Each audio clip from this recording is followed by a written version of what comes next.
estive aqui algumas vezes na escola bíblica dominical, aprendendo com os irmãos. E essa forma carinhosa de falar de mestre, isso aí toda a Bíblia nos ensina a considerar sempre o nosso irmão superior a nós, não é isso? E hoje eu não poderia estar aqui, irmãos. Nós estamos participando de um congresso lá em Figueira. Começou quinta, sexta, sábado e domingo com o Mike Murdock, que alguns devem conhecer, um congresso de sabedoria. E hoje eu vim aprender aqui, não é isso? Faltei lá para vir aprender com os irmãos aqui e tem sido bênção, com certeza. Deus vai me abençoar. Estou feliz de estar aqui. Eu peço que você que abra a sua Bíblia, se você quiser acompanhar, está lindo aí o tema do painel lindo que os irmãos fizeram. O tema que escolheu aí, muito lindo, muito foi bênção mesmo. Falou no meu coração, eu creio que vai falar ao seu coração esse tema dessa mensagem, esse versículo tão lindo, que é um testemunho do apóstolo Paulo, não é isso? O apóstolo Paulo falando dessa forma tão linda, e isso certamente o nosso nome está incluído aí nesse eu aí, isso tem que ser aplicado a mim, a sua, a nossa vida. Diz assim, Gálatas capítulo 2, versículo 20, todos acharam aí? Pedi que na festividade todo mundo já está no ritmo de Gálatas aí, né? Enquanto os irmãos estão procurando, eu quero dizer algumas coisas que eu não quero falar nessa noite. Não vim aqui nesta noite para falar do ministério do apóstolo Paulo, muito embora o livro de Gálatas nos induz a isso, porque o ministério do apóstolo Paulo é excelente, todas as cartas que ele escreveu, e essa carta de Gálatas é muito linda. Não vim aqui nessa noite para falar sobre uma discussão que teve entre o apóstolo Paulo e entre o apóstolo Pedro, e em que eles falavam a respeito dos gentios e a respeito da lei. Não vim também aqui falar sobre a circuncisão, que é um assunto tão tratado ali no livro de Gálatas. Não vim tratar disso. Mas entenda que Deus, é importante você entender o que Deus veio falar com você nessa noite. Você não veio aqui simplesmente para cumprir um compromisso, dizer, eu tenho que estar lá às 7 horas, eu tenho que estar lá às 7h30, então eu vou lá. Não. Entenda que Deus quer falar no seu coração. Entenda que há momentos na nossa vida que nós nos perdemos na caminhada. Há momentos na nossa vida, isso acontece com todos os irmãos. Eu não vim aqui porque recebi essa oportunidade, ou porque estou com a gravata, ou porque estou usando o púlpito nesse momento, para dizer que sou diferente de você. As dificuldades que você passa, eu também passo. Então não tem essa de que é um pregador, que ele está isento da Bíblia, a gente quer falar de dois gumes, a espada, né? Corta para lá e corta para cá. Eu aprendi muito, e Deus falou muito ao meu coração enquanto meditava nessa mensagem.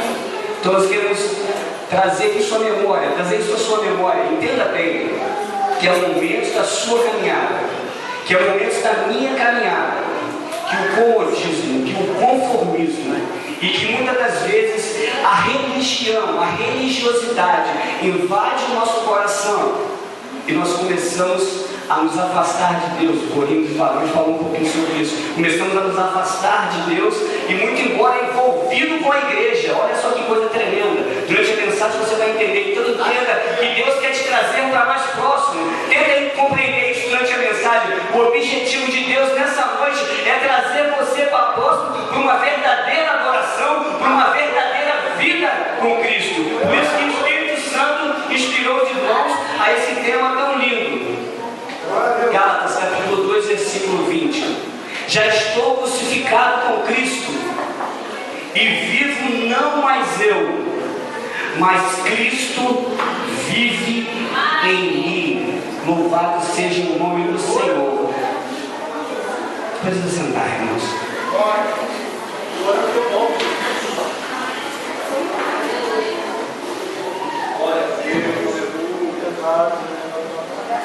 Aleluia. E fica a seguinte pergunta. Eu gosto muito de perguntar durante a mensagem, que isso leva você a refletir. Então vai se acostumando com a ideia de você pensar junto comigo. Não mais vivo eu. O apóstolo Paulo dando um testemunho, ele chegou a se expressar dessa maneira, mas nem sempre foi assim diante do apóstolo Paulo. Há momentos em que Paulo diz, o que eu quero fazer eu não faço, mas aquilo que eu não quero fazer está sempre diante de mim, está sempre na minha frente, eu estou sempre fazendo aquilo. Mas chegou uma maturidade na vida do apóstolo Paulo, Ele chegou, de uma certa forma, a amadurecer.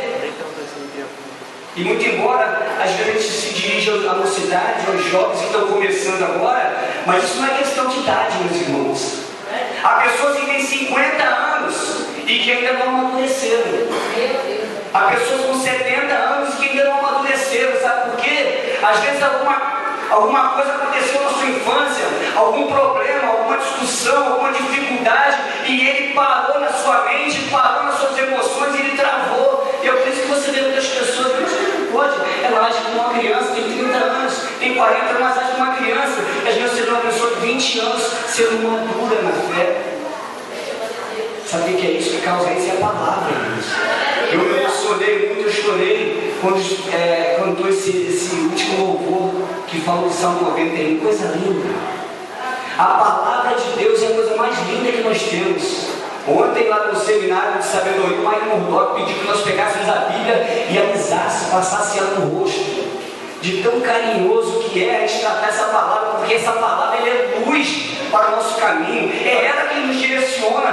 Tudo que nós aprendemos, tudo que nós somos, é através dessa palavra. A palavra é tão valiosa, é tão preciosa, que Jesus chega a dizer que Ele é a palavra. O apóstolo Paulo então começa a dar esse testemunho, e ele diz nesse versículo: já estou crucificado com Cristo. Entenda que o eu é muito importante para você conhecer, mas talvez você conheça muitas pessoas. E a palavra conhecer também é de uma outra profundidade muito grande. Eu queria levar você, antes de pregar, eu queria te fazer essa introdução para você entender isso. Esse versículo fala de dois personagens muito importantes. O eu já estou crucificado, eu com Cristo, e vivo não mais eu, olha o eu de novo aí, mas Cristo vive em mim. E a vida que agora vivo, quer dizer, eu vivo na carne, eu vivo na fé do Filho de Deus, o qual me amou e se entregou por si mesmo por mim. Veja que o apóstolo Paulo está falando muito do eu, sinal que esse eu é muito importante. E depois tem 3 vezes o nome de Cristo, só nesse versículo: crucificado com Cristo, mas Cristo vive em mim e na fé do Filho de Deus. 3 vezes. Veja 2 personagens importantes só nesse versículo. E às vezes nós conhecemos tantas pessoas. Nós conhecemos, nós pesquisamos as vidas dos artistas, quem gosta de biografia, a história do Brasil. E às vezes nós não devemos, eu creio que aqui não aconteça isso, de pesquisar os problemas que estão acontecendo na vida de outros. Não é isso? A Bíblia diz que o assunto de Paulo era Jesus. Então, quer dizer, aqui nós conhecemos tantas pessoas, mas às vezes não nos conhecemos. E como o pastor Júnior falou no começo, eu glorifiquei a Deus porque está dentro da mensagem de Gênesis 1:26 que ele falou. A palavra de Deus diz que quando Deus criou o homem, aconteceu uma coisa muito linda. Deus criou um boneco, criou um homem. Quando a gente fala assim, eu sou um ser humano, e a gente enche o peito para falar, eu sou um ser humano, está pensando o quê? Ser humano, terra. Quando eu digo que eu sou um ser humano, eu estou querendo dizer que eu fui feito da terra. 18 elementos que tem no barro, tem o ser humano, tem o homem, porque ele foi feito da terra. E a Bíblia diz que do pó veio, do pó voltará. Então Deus criou o homem ali, aquele boneco lindo, bonito, da formação, tudo ele formou com a palavra. Mas quando ele foi fazer o homem, ele fez questão de botar as mãos. E diz: passamos o homem a nossa imagem, conforme a nossa semelhança. E ele então tinha um corpo ali, e Deus pegou o mais lindo dele lá de dentro e ele soprou. E aí o que aconteceu? O homem então é um espírito, e ele se tornou uma alma vivente, ou seja, um ser que pensa, diferente de todos os outros. E aí é uma responsabilidade muito grande. O que aconteceu? O homem, ele é um espírito que tem uma alma e que habita em um corpo. E a gente começa a aprofundar um pouquinho mais para entender quem nós somos. Talvez você olhe assim e fale assim: eu sou isso aqui que você está vendo, lindo assim. Não é isso? Você não sou, não. Na realidade é alguma coisa muito mais profunda em você. E entenda que Jesus sempre olha para isso. É importante você cuidar do tempo do Espírito Santo, do corpo, que todo mundo vê. Claro, os irmãos, as irmãs como estão bonitas da mocidade, coisa linda, nem sabia, está até combinando com as suas aí. Nem sabia, está vendo? É revelação não tem costume de gravata, assim, então eu comprei especialmente para estar com vocês aqui. E aí o que acontece? O homem não é assim. Jesus, quando desceu aqui, quebrado o telhado lá daquela casa, desceu o paralítico. Jesus, quando olha o paralítico, o que ele fala? Perdoados estão os seus pecados. Por quê? Ele olhou para dentro do homem, ele olhou lá para a alma lá dentro e viu que o homem estava separado de Deus. Aí Samuel chega no Antigo Testamento, isso é só no Novo, no Antigo Testamento. Samuel chega para ungir e vê os bonitão lá, os filhos mais fortes chegam lá e começam a mostrar os filhos grandões, tudo exterior, olhando para o exterior. Aí sabe o que acontece? Deus fala para Samuel: Samuel, eu não vejo como vê um homem, eu olho lá para o interior, e o homem que quem você está querendo ungir não é esse, espera o Davizinho chegar aí.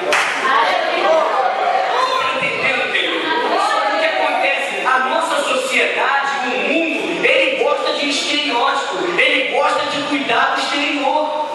E às vezes em coisas simples nós esquecemos. Nós arrumamos a gravata, porque todo mundo vai ver a calça, aí esquece uma meia furada, ninguém está vendo. Deixa a meia furada, ninguém está vendo. E acontece isso, meu querido, com a alma do homem, que é o eu. O que eu sou realmente é a alma. Hoje, deixa eu te contar o que aconteceu no Éden. Quando Deus criou o homem, o Espírito dominava. Toda hora, toda parte da tarde, Jeová ia lá e batia o papo com o homem, conversava com ele, era adoração direta. O esposo só queria saber de adorar, ele não tinha consciência do pecado. E Deus disse: no dia que você comer da árvore do conhecimento do bem e do mal, você vai morrer. E o homem não acreditou nisso, foi enganado, comeu da árvore do conhecimento do bem e do mal, e ele morreu. Mas morreu como? Você foi até expulso do Éden, e a descendência continuou. Uma parte do homem morreu. O espírito, a vida espiritual do homem morreu. E ele passou a virar de lado. Ele era perfeitinho, agora ele vai de lado. Por quê? Só tem alma e corpo. O espírito estava morto.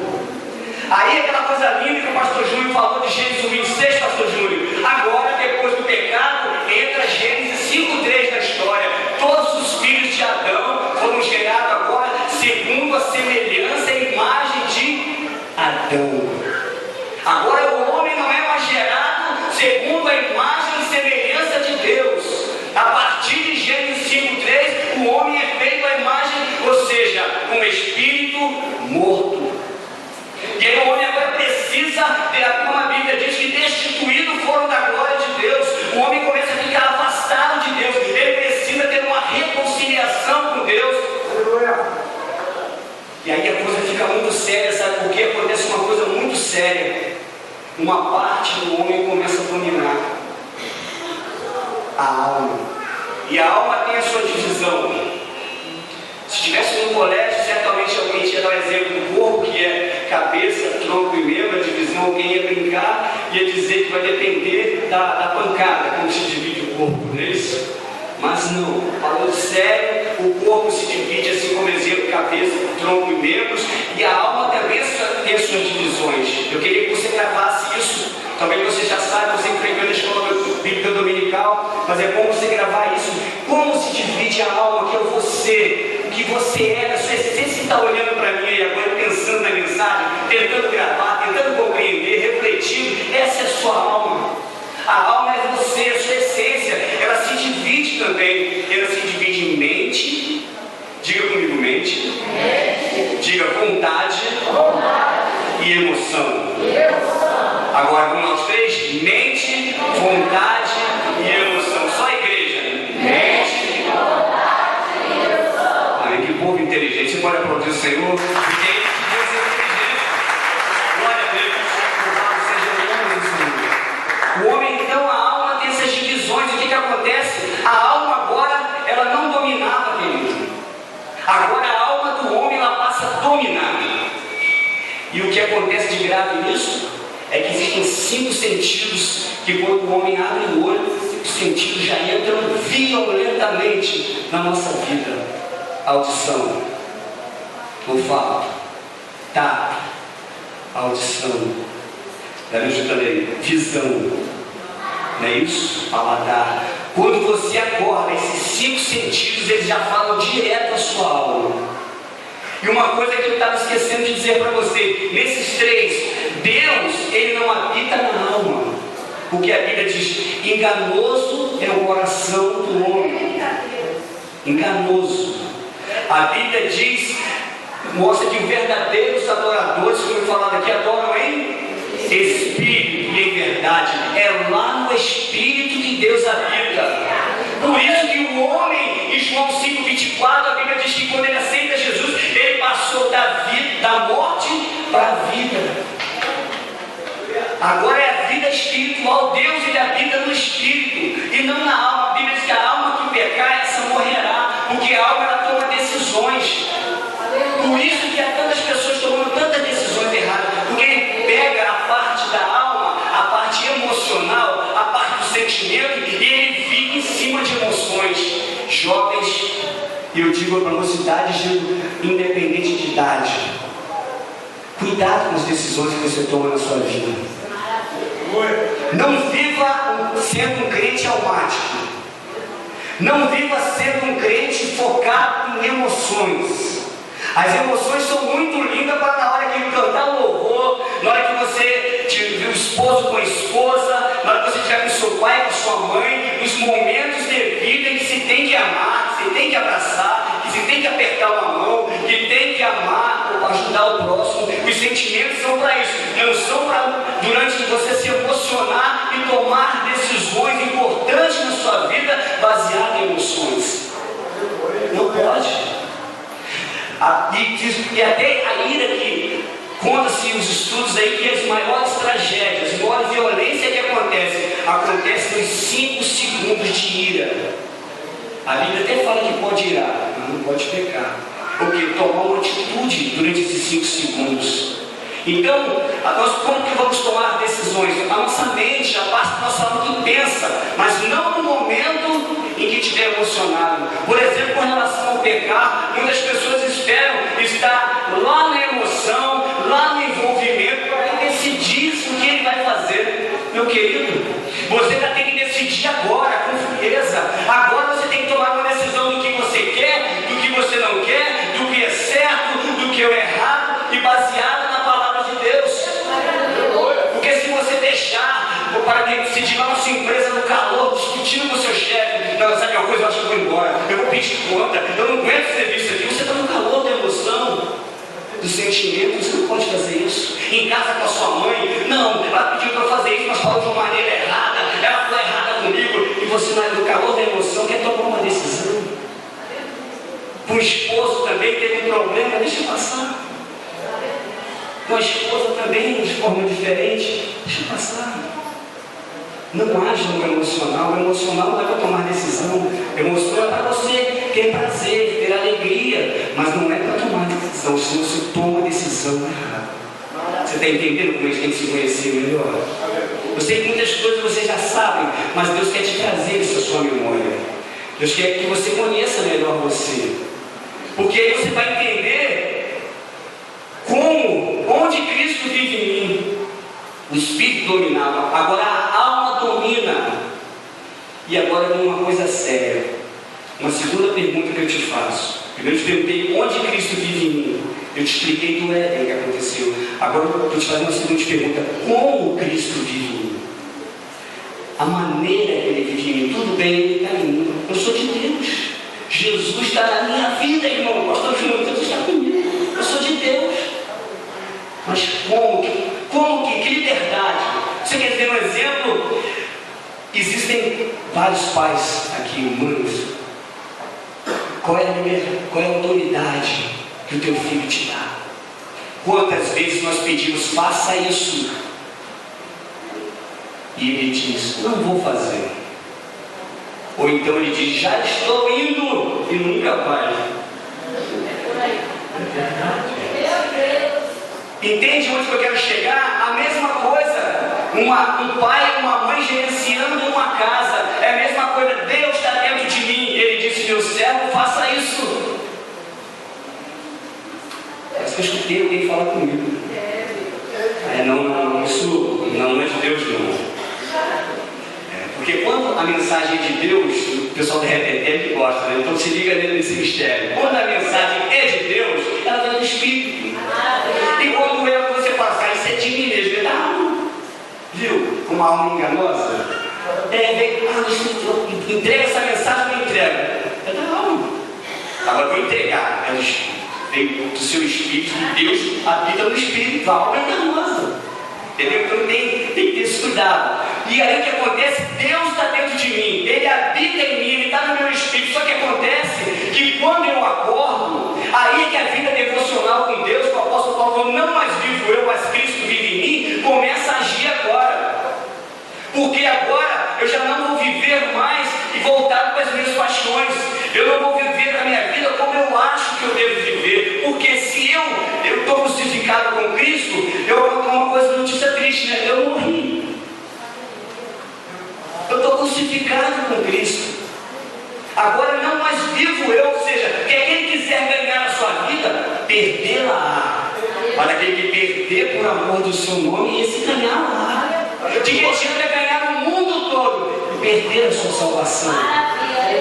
Então viver em Cristo é você deixar a alma. A alma ela com esses sentimentos, tudo com tudo. Porque a mente é o que eu penso, é o que eu acho, é o que eu decido, é a decisão minha. E o crente tem o costume de dizer, pastores, obreiros, eu livre-arbítrio. Eu tenho livre-arbítrio. Crente com livre-arbítrio? Que negócio é esse? Livre-arbítrio para quem está lá fora, que vai decidir o que vai fazer, se ele quer Deus ou se ele não quer Deus. O ímpio, aquele que não aceitou ainda, que não tomou uma decisão, o livre-arbítrio é para ele. Agora, para nós que somos servos, o apóstolo Paulo falou, eu sou escravo. Com todo o conhecimento dele, ele falou, não, olha quem está dizendo, não mais vivo eu. Que livre-arbítrio é esse? Ele abandonou, ele abriu mão, querido. E é preciso que você faça isso. Abra mão do seu livre-arbítrio. Essa coisa que ele te deu, eu chamo de amigo. Olha, porque você é para mim muito importante para Deus. Eu sei desse carinho todo, eu sou teu servo. Eu faço a tua vontade. Eu quero te servir. E como o apóstolo Paulo falou, eu sou teu escravo. Porque não mais vivo eu, o que eu penso não importa. O que eu gosto não importa. Os meus prazeres, as minhas alegrias, eu abandono tudo para te servir. Porque eu te amo. Louvado seja o nome do Senhor. E aí quando você faz isso, você começa a colocar em prática as suas palavras. Porque nós somos campeões em falar uma coisa e fazer outra. A gente fala que vai fazer, que vai acontecer. Final de ano, então está chegando dezembro. Os projetos vêm tudo aí. Esse ano vai ser diferente. Nesse ano, quando começar janeiro, o evangelismo não vai me segurar. Não sei o que, eu vou fazer, vou acontecer. Chegou fevereiro, eu esqueci. Já mudou os projetos, sabe o que é isso? Tomou a decisão, tomou no calor da emoção. É as festas de dezembro, querido, não tem tempo, querido. Isso é dezembro, você já viu, faz um propósito agora. Faz agora, querido. Vamos mudar de vida agora, não vai mudar agora, não esperar dezembro e janeiro, nada. É agora. É a emoção que faz isso. Como Cristo vive em mim. Que liberdade que eu tenho dado para Ele. Sabe o que está acontecendo? Porque tantos problemas em nossas igrejas. Porque muitas vezes nós não estamos na cruz. Nós precisamos ir para a cruz. Porque veja o quanto Jesus foi afrontado na cruz, o quanto ele recebeu palavras duras, o quanto ele foi ferido na cruz, o quanto fizeram, e nós até aceitamos a cruz, porque ele falou assim, olha, quem quiser vir após mim, que é Mateus 16, 24, tome a sua cruz e negue-se a si mesmo. E um dia nós aceitamos isso, nós pegamos a cruz. E um dia nós aceitamos ser crucificado com Cristo. Eu li essa passagem. Não mais vivo eu, mas Cristo vive em mim. Mas sabe o que acontece? O diabo ele é sujo. Ele não desiste. Ele é persistente. E às vezes mais que a gente. Às vezes ele é mais persistente do que a gente. Às vezes ele desiste do nosso sonho. Desiste do nosso objetivo. E ele não desiste de querer te tirar da igreja, de querer te tirar do departamento. Então você tem que aprender uma coisa. Não viver de emoções, baseado em emoções. Ah, fulano me feriu, fulano pisou no meu pé. Despreza a fulano. Maravilha! Nem fala, nem passa, porque nós temos o costume de usar a oração às vezes para fazer isso. Aqui acho que não acontece isso, pastor, daí, mas em muitos lugares acontece. O pessoal fala assim: irmã, eu queria te contar uma coisa, irmão, eu queria te contar uma coisa, mas é para você orar. Aí eu, querido, não faça isso. Comece hoje, coloca um propósito no teu coração de não lançar palavras negativas com relação a B. Uma certa vez, irmãos, para provar para vocês que não tem essa coisa de pregador, pelo menos comigo, não tem esse negócio de... Eu amo a Bíblia, diz quantos erros todos de Abraão na Bíblia, de Moisés, de Jacó. Então, quem sou eu para me isentar disso? Uma certa vez eu estava jejuando. E aí, uma determinada, não lembro o erro qual era, não estou bem lembrado agora, e eu sei que eu ia cometer um erro, e eu falei: opa, eu estou em jejum. Aí o Espírito Santo falou comigo: quem te disse que quando você não está em jejum você pode fazer? Mas aí nós temos esses costumes com a gente. Hoje, opa, consagração, opa, é ceia, domingo é ceia, meu Deus do céu, né? Isso é religiosidade, irmãos. Isso é religiosidade pura. Nós precisamos ficar muito religiosos. Peraí, hoje tem comigo, é festividade. Peraí, vamos com calma lá. Hoje eu não posso falar isso, eu não posso. Quem te disse que no outro dia você pode fazer e falar? Aleluia! O nosso culto não é só aqui de 2 horas, meu irmão. Esse culto já está dentro de casa acompanhando. Já era até vir de lá. Vamos chegar aqui na fogueira, já está cedo, já está pegando fogo. E depois que interpretar a bênção apostólica aqui, o culto continua, meu irmão. Porque sabe que o Espírito Santo está dentro de você, ele habita em você, ele continua na sua vida, ele continua te olhando. Porque Deus procura os verdadeiros adoradores, não é somente de 7h30, 9h. Ele procura toda hora, a todo momento, todo segundo, ele está procurando os verdadeiros adoradores. E nós ficamos religiosos demais, achamos que ele só está procurando a gente na hora do culto. Na igreja existe o culto individual, meu querido.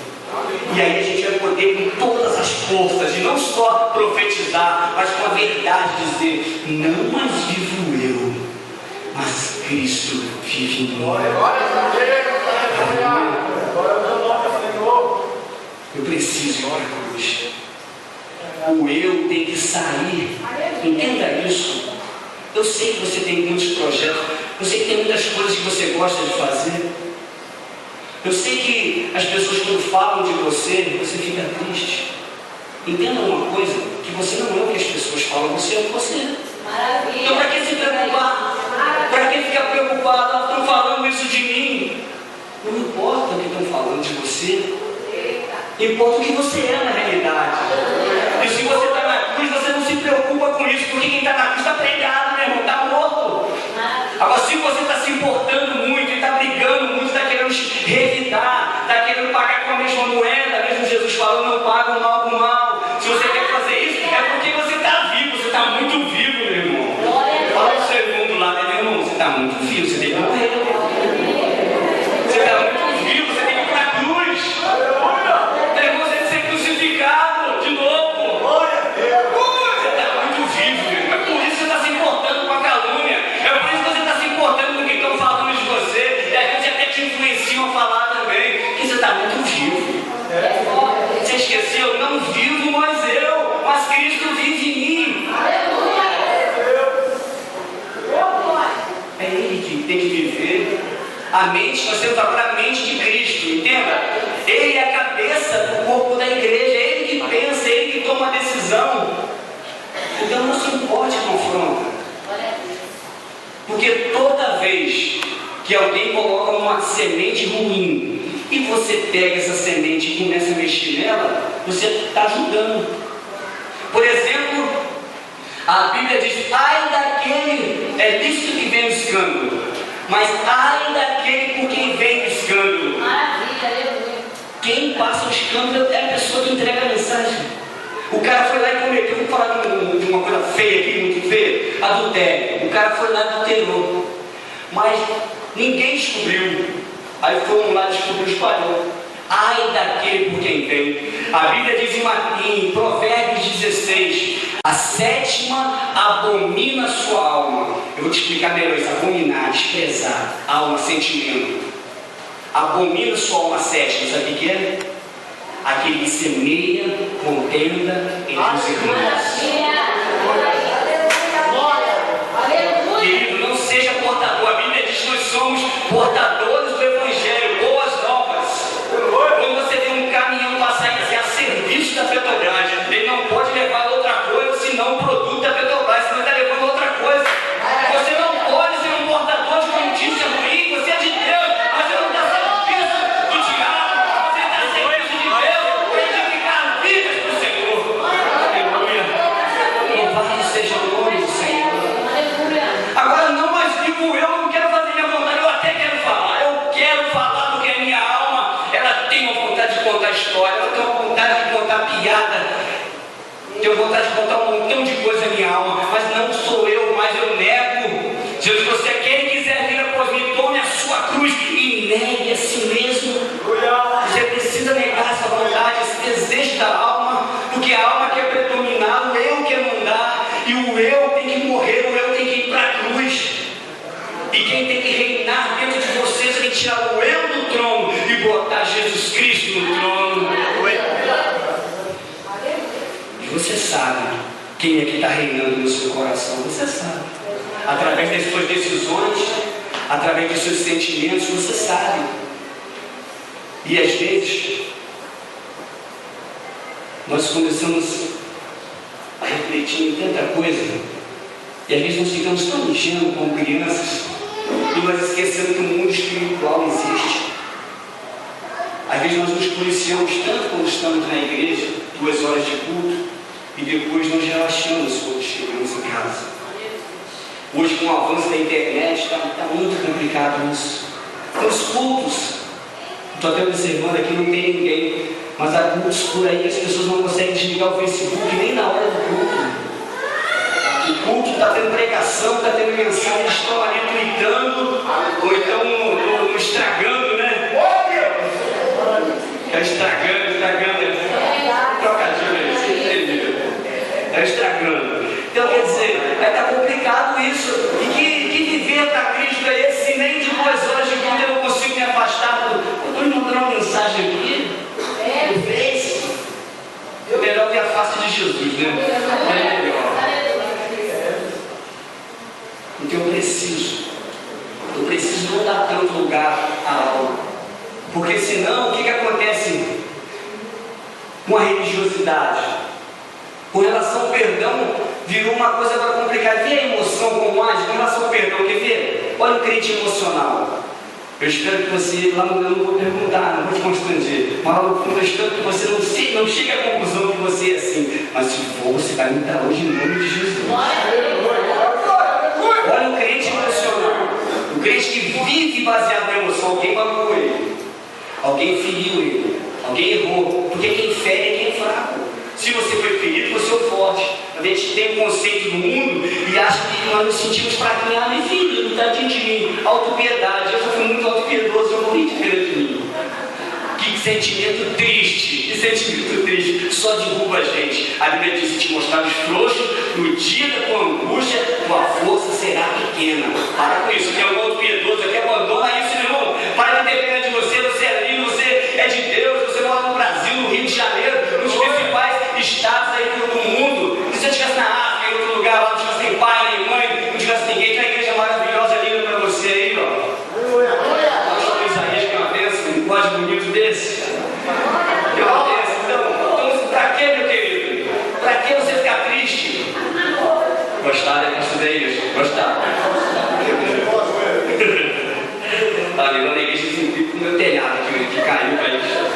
As pregações do bicho, já chega, já me acha logo nessas horas assim.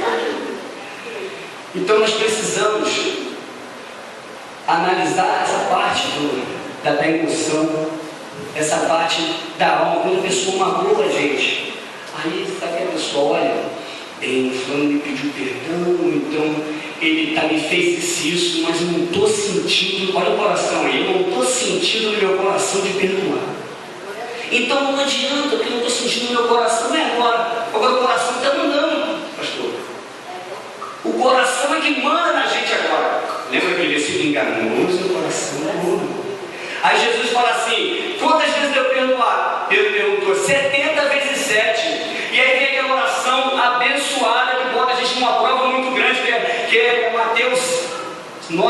Mateus 6, na oração do Pai Nosso: perdoa as nossas ofensas, assim como nós perdoamos a quem nos tem ofendido. É o modelo, é palavra. Meu querido, eu te pergunto uma coisa: o que você prefere? Ficar baseado na palavra, fazer o que a palavra manda, ou você quer fazer o que o seu coração manda? Meu Deus, que maravilha. É o coração que vai mandar. Não vou perdoar, não. Mas Jesus está assim: perdoa, Pai, porque eles não sabem o que fazem. Lá na cruz ele estava crucificado. E nós que estamos crucificados com ele também vamos falar: Pai, perdoa, porque se ela está me magoando, se ele está me magoando, se essa palavra que ele falou foi para me ferir, sabe o que está acontecendo? Ele é fraco. E a Bíblia fala por forte suportar a fraqueza do fraco. E você sabe o sentido dessa palavra suportar? Parece que suportar é que conviver com anjos. Eu sou obrigado a suportar ele. Não é isso. Suportar é suporte. Aquilo ali está suportando aquela luz, aquela barra de ferro está suportando cair na cabeça das irmãs aqui. Está suportando essa luz aqui do reto do data-show. É isso aí. Se não é o suporte, cai na sua cabeça, irmão. Vai ter um suporte ali. Então o que acontece? Você precisa ser esse suporte para o seu irmão que é fraco. Precisa ajudá-lo e não apontá-lo e não criticá-lo, porque ele é fraco e precisa de ajuda. Mas nós achamos que nós é que somos fracos quando ele nos atinge. Não, quem atinge, tanto que a Bíblia ensina para pedir perdão àquele que é caluniado, aquele que é magoado. Se o teu irmão falou contra você, vai até ele e pede perdão. A Bíblia vai na contramão do mundo, meu irmão. Ela vai na contramão, é tudo ao contrário. Você para se humilhar, você para crescer na casa de Deus, você tem que descer. A Bíblia diz: humilhai-vos debaixo da potente mão de Deus, e Ele vos exaltará. É tudo na contramão, as coisas espirituais. Mas eu preciso terminar para fechar essa mensagem. A última palestra que eu dei, quase ligaram comigo, é 2 horas e meia, eu passei 4 horas, né? Vou deixar essa acontecer hoje. Terceira pergunta para a gente fechar essa mensagem: como Cristo quer que eu viva? Primeiro lugar, onde Cristo vive em mim? Segundo lugar, onde Cristo vive em mim? Depois, como Cristo vive em mim? Terceiro lugar, como Cristo quer que eu viva? Como Cristo quer que você viva? É preciso você ir para a cruz, meu irmão. Vai ter oferta do diabo, não você sair da cruz. Desce daí. Fizeram com Jesus. Os ladrões estavam lá do lado, ele não desiste, ele usou Pedro. Não vai para a cruz, não, rapaz. Nunca vou deixar você ir para a cruz. E depois, quando ele estava na cruz, muitos ladrões, os pessoal que estavam passando lá: se você fez tanto milagre, você fez o cego ver, você fez paralítico andar, você fez tanta coisa, desce daí, salva você mesmo. Desce da cruz, sai da cruz. Queridos, sempre vão tentar tirar você do propósito. Entendeu, queridos? Segundo aí. Aleluia. Obreiros, sempre vão tentar tirar você do propósito. Aquele plano que você tem para ser uma bênção, pastor. Que é isso, pastor? Vai gastar muito. Irmão, aí tem hora que as igrejas é complicado. Tem uns abençoados que sempre gostam de levantar a mãozinha nas reuniões. Já participei de muitas dessas. E atrapalha o propósito. Meu querido, se o teu pastor deu uma visão, meu querido, ele é um homem de Deus. Acompanhe a visão do teu pastor, porque Deus colocou ele nessa função, não foi à toa. Olha, eu vou dizer uma coisa aqui muito séria: um projeto ruim com uma igreja unida dá certo, e um projeto lindo com uma igreja desunida não dá certo. Vou repetir: um projeto ruim com uma igreja desunida ele dá certo, com a igreja unida ele dá certo. Poxa, mas ele falando lá, fez um projeto, não é isso tudo, mas todo mundo uniu e aconteceu. Fez. Agora tem um grande projeto, passa para todo mundo, aí tem um que levanta e não concorda. Aí depois ele não concorda, ele sai lá: olha, eu acho que isso, que aquilo. E aí por fora ele atrapalha, ele começa a fazer um espírito de rebelião que já começou no céu, meu querido. Não, querido, olha, lá na nossa igreja, eu vou dar um exemplo aqui. Eu Eu até segurei um pouquinho de cabelo que eu tenho, porque lá o nosso bispo ele fez um propósito. Ele falou assim: eu senti de Deus no coração para quebrar um pouquinho a nossa vaidade, de nós ficarmos até o final, até dia 13 de dezembro, que é o encontro com Deus, nós ficarmos. Tem duas opções para os homens. Ou vocês, ele não brincou não, mas deixou os obreiros assim à vontade. Sugeriu, ele falou: eu vou fazer, vou deixar minha barba crescer. E vocês têm duas opções: para deixar a barba crescer, eu tiro. Eu, como já tenho um pouco de telhado, vou tirar metade. Aí eu não tirei, porque eu vi aqui que vi um pouquinho ainda. Então o pessoal não passou aqui, que é um monge, convidou um monge para pregar. Então eu não tirei, mas hoje eu vou tirar. Então por quê? É um propósito que ele fez, é estranho para você? Tudo bem, eu até sei que é estranho, não discordo de você. Mas foi ele, sentiu no coração, ele é meu líder. Eu não quero nem saber, querido. Se ele falar assim: olha, todo domingo que você chegar na igreja, você tem que ir lá do portão, vir rolando, dando glória a Deus, aleluia, até que no altar eu venho. Não é para obedecer? E aí a gente tem o costume de dizer o seguinte: eu só obedeço a Deus, eu não estou obedecendo a homens. Que isso? Jesus fez isso? Jesus só começou o ministério dele com 30 anos, porque ele era Deus, 100% homem, 100% Deus. Se Deus quiser, com 12 anos, ele bebezinho entregava para o mundo todo. Esperou 30 anos, respeitando a lei dos homens. Jesus deu um exemplo enorme para a gente. E hoje nós gostamos muito de levantar a mão e ir contra tudo quanto é projeto. Tem pastores que ficam com as reuniões preocupados. Se o irmão for, ele vai levantar a mão e vai contra o projeto. Deus, segura o braço dele, Jesus. Aquela mão abençoada, segura. Querido. Aleluia! Glória a Deus. Nós precisamos, querido, ir para a cruz. Porque na cruz, meu querido, ele conquistou grandes coisas para a gente. Lá ele teve sede, para que hoje nós tivéssemos a água da vida. Lá ele teve fome, para que hoje você se alimentasse da palavra de Deus. Lá ele sofreu uma escuridão, para que hoje ele fosse, você também é a luz do mundo. Ele foi desprezado, para que hoje nós podemos dizer: onde é 2 ou 3 reunidos, ele está aqui no nosso meio. Eis que estou convosco até a consumação dos séculos.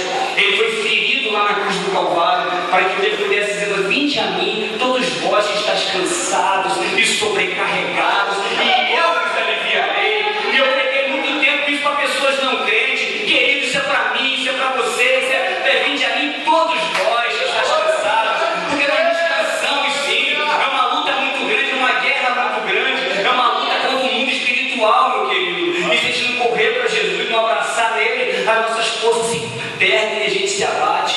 Mas ele está aqui para nos restaurar. Vinde a mim, todos vós.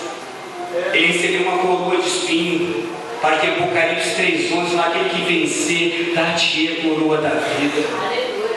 Veste de zombaria, aquelas vestes que ele usou lá dos romanos foram vestes de zombaria, mas ele tem para a gente hoje umas vestes brancas, que sempre sejam alvas com as vestes, que nunca falte o óleo, ou seja, o Espírito Santo sobre a sua vida. Ele foi injustiçado, para que hoje nós pudéssemos nos tornar justos. Sermos hoje justificados pela fé. Pelas suas pisaduras nós fomos sarados. Um grande pregador chegou a dizer que enquanto ele estava na cruz, ele ia andando e as pessoas zombando dele e pisando no seu sangue que ficava pela rua e iam ficando curados. E aí Isaías profetizou antes e disse: pelas suas pisaduras fomos sarados. Ele ficou em silêncio para que hoje nós tivéssemos uma palavra viva. Ele derramou o seu sangue para hoje nós termos purificado os nossos pecados. Por isso não deixe ninguém te acusar de alguma coisa que você já fez. Pecado, ele existe. Nós confessamos, deixamos, nós nos arrependemos dos nossos pecados. Não é para ser acusado. Não é para você ficar se acusando, porque se Deus nos perdoou, quem intentará acusação? Não permita, querido, que você errou. Peça perdão a Deus, confesse a Deus, abandone o seu pecado e siga em frente, que é isso que Jesus quer para a sua vida. Ele foi chamado para botar uma plaquinha de rei dos judeus, e hoje isso é um abuso, porque ele nunca reinou na realidade. não é isso? Mas nós sim, nós somos chamados tantos nomes, Filho de Deus, Embaixador de Cristo, não é isso? Luz do mundo, Sal da terra, tantos nomes, dispenseiro do Senhor, que tem a palavra guardada no coração, tudo isso que um dia recebeu o nome de escárnio. Ele foi condenado para que hoje nós somos salvos, Lucas 19:10, porque o Filho do Homem veio buscar e salvar o que se havia perdido. E maldito era todo aquele que ia para a cruz, mas ele foi bênção. Em João 3,16 diz isso, para nós concluirmos essa mensagem. Onde Cristo vive? Ele vive no meu espírito. Como Cristo vive em mim, continue dando liberdade, cada vez mais, dando liberdade a Cristo na sua vida, cada vez mais. Hoje você abandona uma coisa, deu uma liberdade, amanhã não tem mais. Como Cristo quer que eu viva na cruz, crucificado, deixando o lado emocional de lado, na hora de falar com as pessoas. Domínio próprio, Gálatas 5:22, domínio próprio. Quantos crentes nervosos? Não, porque o meu temperamento é esse, eu sou assim. Quando você diz com a sua palavra, entenda que todas as coisas foram criadas pela palavra. Cuidado, meu querido, com o que você está falando sobre a sua vida. Eu sou assim mesmo, eu sempre vou ser assim. É porque meu Pai não. Espírito Santo me muda. Porque eu falo o que eu penso, eu falo a verdade. Geralmente quem fala assim não gosta de ouvir. Isso é experiência do meu dia a dia. Eu falo o que eu penso, eu falo o que eu acho. Ele não pode ouvir, quando falar também vai chatear. Geralmente é assim, porque ele é emocional, ele vive em cima de emoção, tanto para falar como para ouvir. Ele não é um crente tratado, ele precisa ir para a cruz, ele precisa estar crucificado com Cristo, ele precisa deixar o Espírito Santo dominar a sua vida. Eu preciso fazer isso cada dia. Vamos permanecer na cruz. E Ele viverá em nós dia a dia. E naquele dia também, como Ele entregou, Jesus na cruz entregou o Espírito para o Pai. Também Ele também, no tempo certo, irá nos levar para a glória. Porque não mais vivo eu, mas Cristo vive em mim. E eu estou crucificado, minha mão está presa, meus pés estão presos. Eu estou crucificado por Cristo. Que Deus continue te abençoando. Eu agradeço essa oportunidade, no nome de Jesus.